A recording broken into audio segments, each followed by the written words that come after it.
Fala investidor, tudo bem? Aqui é o Bruno Catalog, você está no canal do Investidor Lucrativo, seja muito bem-vindo. E no vídeo de hoje eu vou responder a uma dúvida que chegou para mim de um dos leitores do meu blog, onde ele fala o seguinte: Bruno, eu tenho visto que muita gente que investe como sendo buy and holder, ou seja, que forma a carteira de ações para investir com foco no longo prazo, fala que o preço de compra não importa. E o cara mostra um gráfico que faz aportes mensais comprando no preço médio mensal, na mínima e na máxima mensal. E depois de 20 anos, o valor dos três investimentos é praticamente nulo. Ou a diferença no valor dos investimentos é praticamente nulo. Então eu queria saber você, Bruno, o que você acha disso? Já que você fala que é importante que a gente compre ações a preços descontados ao invés de comprar a qualquer preço. Então se você tem essa dúvida, nesse vídeo eu vou mostrar para você qual que é a resposta definitiva que eu tenho. E se você gostou, já clica aqui no joinha do vídeo, se inscreve no canal e ativa o sininho para me mostrar que estou no caminho certo e para que você possa receber conteúdos que realmente façam a diferença nos seus investimentos. Então olha só, eu fui analisar como é que foi feito esse estudo e eu encontrei aí basicamente dois erros que acabam assim meio que invalidando esse estudo dele, tá? Sem querer ofender ninguém. Então o primeiro erro que eu vi que ele fez, que meio que já invalida esse trabalho, é que ele quis fazer o levantamento para ver a diferença entre aqueles investidores que compram na mínima de todos os meses, na máxima e na mediana. E sinceramente ele nem precisava ter feito esse levantamento. E o que acontece? Os preços dentro de um mês, eles não oscilam muito, tá? Eles não vão ter uma oscilação de 30, 40, 50% dentro de um mês. Eles vão ter uma oscilação, vamos supor, se for de 20% ao mês é muito, tá? A diferença entre a máxima e a mínima, tá? Então olha só para você entender. Imagina que a oscilação média dos últimos 12 meses foi de 10% ao mês, o que já é bastante, tá? Então você vai ter a máxima, a mínima e a oscilação, e essa diferença deu 10%. E aqui no meio do caminho, no 5%, aqui você vai ter o preço mediano médio, tá? Então o que o cara fez? O cara pegou todas as mínimas de todos os meses, foi somando e o preço médio foi subindo. Ele pegou as máximas e foi subindo. No final, a diferença entre os dois vai ser a média da diferença entre a máxima e a mínima. E isso não vai dar, realmente, não vai dar tanta diferença assim. Se a média da diferença entre a máxima e a mínima foi de 10%, então é isso que é o resultado que ele vai chegar. E o mediano vai ser aqui no meio do caminho, mais ou menos aí, tá? Então realmente, nem precisaria ter feito esse levantamento de 20 anos. Se o estudo levasse em consideração 50, 60, 100 anos que seja, ia ser a mesma coisa. A diferença entre a máxima e a mínima mensal não ia ser muito grande. O segundo erro é o que ele quis falar, quis mostrar, né? Ele fez uma comparação que, na minha opinião, não foi muito justa. O que acontece? O investidor que segue os princípios do investimento em valor, ele não quer comprar na mínima de todos os meses. O cara que investe seguindo os princípios de Warren Buffett, ele quer comprar nos finais dos grandes ciclos de queda e início dos grandes ciclos de alta, tá? E não comprar todos os meses na mínima. Então assim, esse trabalho tem esses dois grandes erros que eu acho que são bem graves, que acabam invalidando esse resultado. E para não te deixar na mão, para te mostrar realmente se existe alguma diferença entre compras mensais versus investimento em valor, que eu fiz um levantamento aqui que vai abranger um período aí de 17 anos. Então vamos lá para o gráfico que eu vou mostrar para você conseguir visualizar qual que foi o ciclo de preços durante esse período. Bom pessoal, então aqui no gráfico eu quero mostrar o porquê que eu quis considerar esse período de 2002 a 2019, mais recente aqui, dezembro de 2019, tá? Eu fiz isso justamente porque nesse período você consegue ter os três grandes ciclos de tendência de preços de mercado, tá? Que é o quê? Essa forte tendência de alta que vem de 2002 até 2008, a forte tendência de queda que durou aí mais ou menos 7 meses, que foi de 2008 a início de 2009, e depois o processo de recuperação que durou de início de 2009 até 2019 aí nos dias atuais, tá? E como você pode ver aqui no gráfico, eu meio que simplifiquei o movimento, tá? Por que fiz isso? Porque quando você faz isso, fica mais fácil de você analisar e você consegue ver claramente que os gráficos formam esse pivô de alta. E para quem não conhece, o pivô é uma figura de análise técnica que é composta por três movimentos. Um movimento de alta, um movimento de correção ou de queda e um movimento de recuperação de alta de novo que rompe esse topo histórico formado. Tá? E por que eu considerei esse ciclo, esse pivô de alta aí? Porque esse movimento, quando você olha o gráfico de longo prazo de longe, você consegue ver que o gráfico do Bovespa ele faz um pivô atrás do outro. Eu até coloquei o gráfico do Bovespa de longo prazo aqui. Você pode ver que vem desde 1963 esse gráfico. Tá? É um gráfico dolarizado, tá? Para considerar a inflação, mas enfim. O intuito aqui é mostrar para você que o gráfico do Bovespa ele sobe, aí ele corrige. Aí depois ele sobe forte de novo, se recupera, daí ele corrige novamente, ele recupera de novo, cai de novo e sobe de novo. Tá? Então você vê que esse é um ciclo que se repete, é por isso que eu quis pegar um ciclo inteiro desses para fazer esse levantamento. Então vamos voltar aqui para o gráfico. Então agora que você entendeu que é dessa maneira que os preços se movem, tá? O que eu fiz aqui? Eu considerei que existiam dois investidores, tá? O investidor A e o investidor B. Aí, para ser justo, eu considerei que os dois vão investir a mesma quantia de dinheiro, 100 mil. Tá? O que vai diferenciar é que o investidor A, eu considerei que ele fez compras mensais durante essa primeira perna de alta, tá? Que vem do ano de 2002 a 2008. E o investidor B, ele só fez duas compras, tá? Ele dividiu essa compra. Uma compra foi aqui, tá? Nesse momento de reversão em 2002, e a outra compra foi aqui nesse momento de reversão em 2008. Mas aí talvez você pode pensar, pô Bruno, mas você está achando que é fácil saber quando vai ter uma reversão de tendência? Não tem como saber isso. Não, tudo bem, eu concordo que não é tão fácil, não é todo mundo que consegue fazer isso. Só que o que acontece? Eu considerei que o investidor B está utilizando um indicador que eu criei que se chama zona de reversão. E como é que funciona esse indicador? Olha só, o indicador de zona de reversão são essas três linhas em vermelho, tá, que formam esse canal. E basicamente o seu uso é bem simples. Quando o gráfico, os preços chegam aqui na zona de reversão, você vai lá e compra, tá? Porque essa zona de reversão indica que os preços chegaram numa zona de reversão, tá? Não é difícil de entender. Então você pode ver que aqui em 2002 a zona de reversão estava dando compra e aqui em 2008, tá? Próximo ao fundo da crise, ele também está dando sinal de compra. Beleza? Então aqui só para você visualizar melhor, esse é o pivô de alta que a gente traçou lá no começo, e você pode ver que o investidor B ele vai comprar aqui, uma parte dos 100 mil aqui, e a outra parte aqui.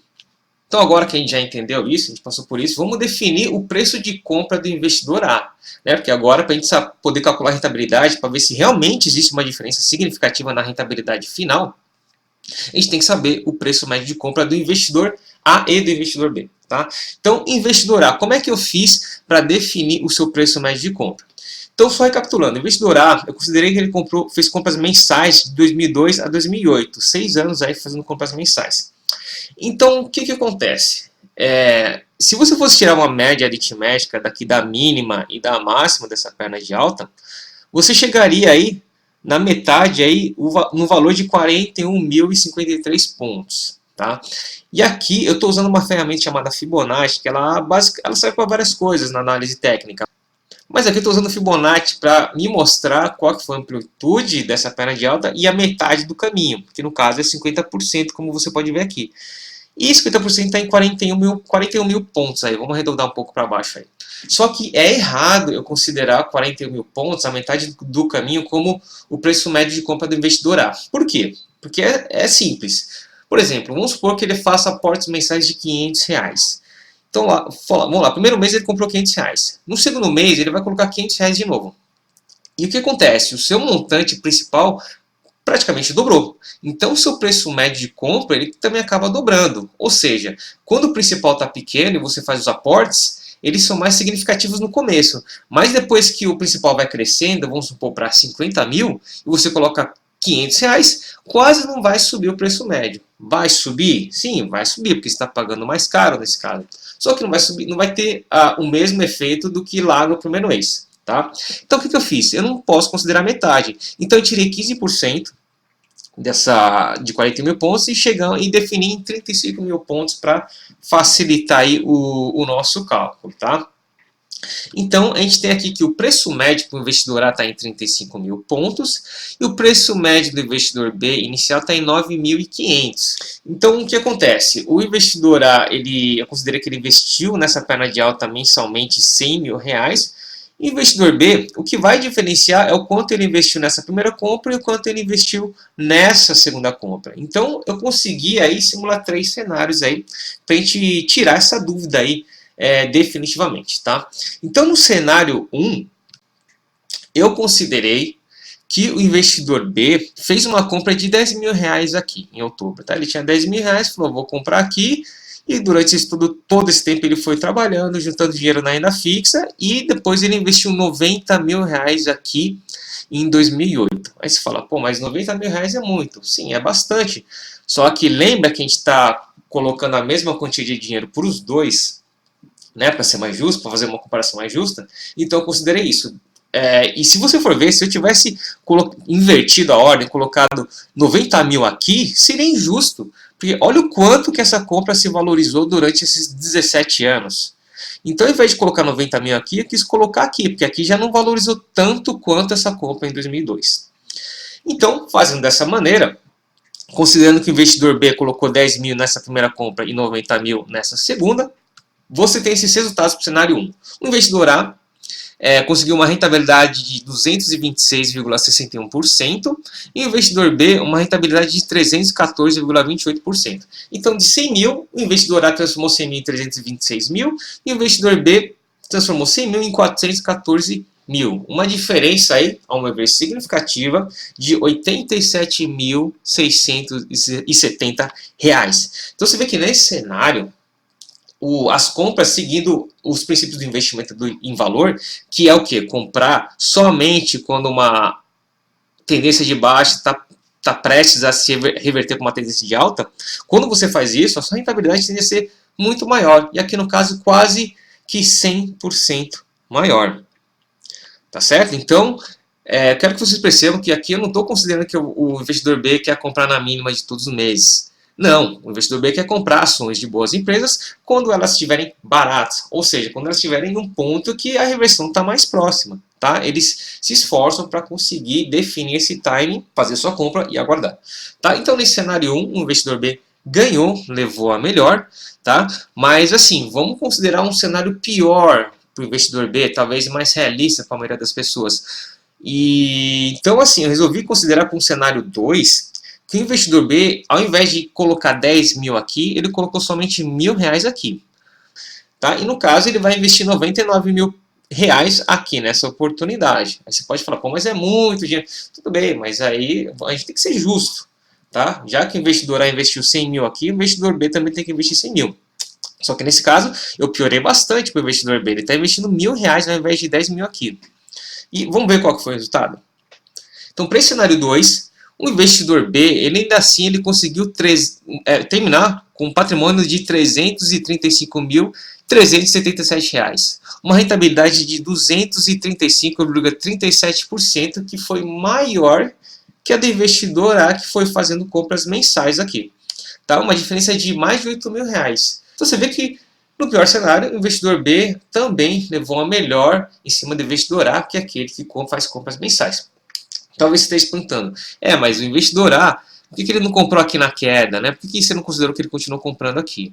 Olha, se eu tivesse considerado que o investidor A estivesse comprando durante todo esse período, o preço médio dele seria maior ainda.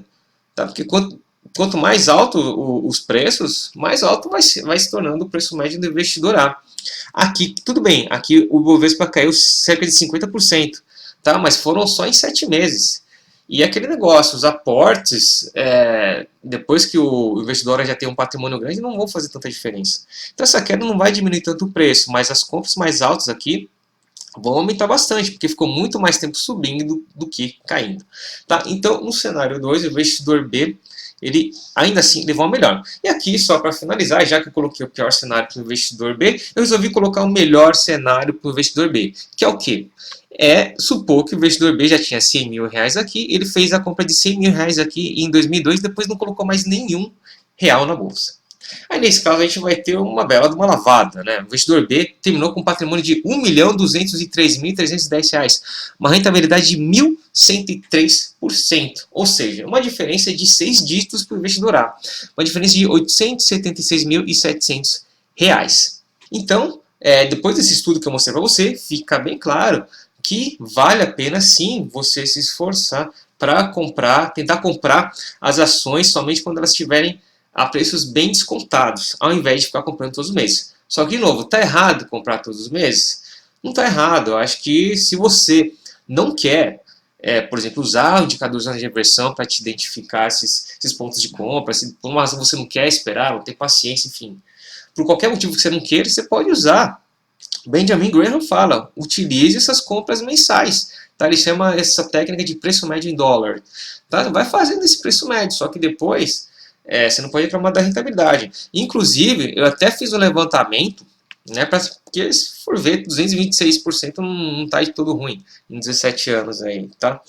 Mas aí eu fui ver o quanto que a inflação se valorizou nesse período. E a inflação no período foi de 211%. Tá? Então, o investidor ganha por muito pouco da inflação. E isso acaba sendo, sabe, não sei. Tá vendo? É aquilo que eu falei. Você não pode querer comprar todos os meses e querer que sua rentabilidade seja muito maior. Tá? Não vai ser. Tem que aceitar isso. Tá? Mas em compensação você está tendo, vamos colocar aí, menos trabalho. Tá? E o investidor B, o que ele está fazendo de diferente é utilizar os gráficos com a zona de inversão e já está dando uma bela de uma diferença aí. Então, deu para concluir claramente aí que o investimento em valor, que é o que o Warren Buffett faz, ele produz resultados muito melhores do que se você quiser fazer compras mensais. Não estou falando que compras mensais é algo errado para se fazer, mas você não pode reclamar depois da rentabilidade que vai ser menor e também do risco que você está correndo que vai ser maior. Tá? Quanto mais alto você paga pelo preço de uma ação, maior vai ser o seu risco de ter prejuízos. Né? Só que mesmo apresentando esses resultados, podem surgir 3 objeções aí na cabeça de vocês, que são objeções que surgiram quando eu publiquei esse resultado no meu blog. A primeira objeção é de que as pessoas falam assim, pô Bruno, mas nesse período só teve aí 3, 4 entradas aí no máximo, depois não teve nada, é muito difícil, vai que você perde uma delas, você perde toda a tendência. Mas aqui eu quero fazer uma observação, esse trabalho eu fiz levando em conta o Ibovespa, porque é o índice de referência. Mas quando você vai investir mesmo, você não vai investir no Ibovespa, você vai investir em pelo menos 10 ações aí. Tá? E se você acompanhar 10 ações e cada uma dessas ações derem 3 entradas, então você vai ter 30 entradas aí para fazer seu investimento do período, o que é bastante significativo. Uma outra objeção que surge é a seguinte, Bruno, mas aí você tá louco, né? Tem que ter muita paciência para esperar os preços caírem. E eu não tenho esse tipo de paciência. Aí, tudo bem, eu também não tinha no começo. Tá? É uma coisa que você tem que desenvolver, que se eu conseguir desenvolver, você também consegue. E aqui eu quero deixar uma frase que o Warren Buffett fala, que ele fala que a Bolsa de Valores é um mecanismo que tira dinheiro do bolso dos impacientes e coloca no bolso dos pacientes. Certo? Então acabou essa objeção, está matada essa objeção com essa frase de Warren Buffett.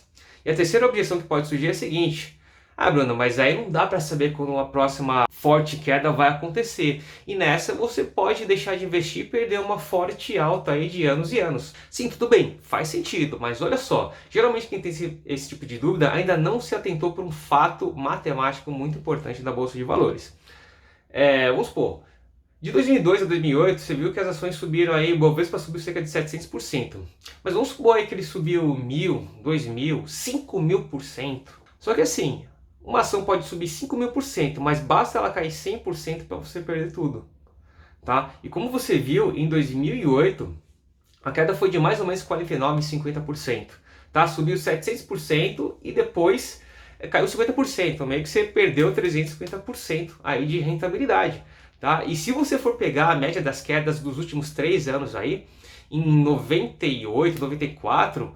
o mercado também caiu mais ou menos 50%. E 2000 a 2002 também foi mais ou menos 50% de queda. Então assim, você não precisa ficar com essa ansiedade de perder essa forte alta e querer comprar todos os meses. Porque a hora que vem a queda, e ela vai chegar em algum momento, a tendência é que o mercado caia 50% aí, em média, tá? Em 2008, se você pegar a máxima e a mínima, a queda foi de 60% mais ou menos aí, tá? Então você não precisa ficar com essa ansiedade toda, não, aí, tá? É lógico, vai ter que trabalhar a paciência, a sua disciplina, mas paciência e disciplina você vai precisar nos 2 métodos que você for seguir, independente se for de comprar todos os meses ou comprar só nas grandes baixas. Então bom, se você gostou desse vídeo, clica aqui no joinha, se inscreve no canal para receber mais conteúdos semelhantes a esse que eu passei agora. E caso você queira minha ajuda, para conseguir colocar o investimento em valor em prática, só que de um jeito mais simples, você pode clicar no link aqui abaixo que eu vou deixar na descrição para fazer o download do e-book gratuitamente. O e-book eu coloquei o nome de A Estratégia Definitiva para Vencer na Bolsa de Valores,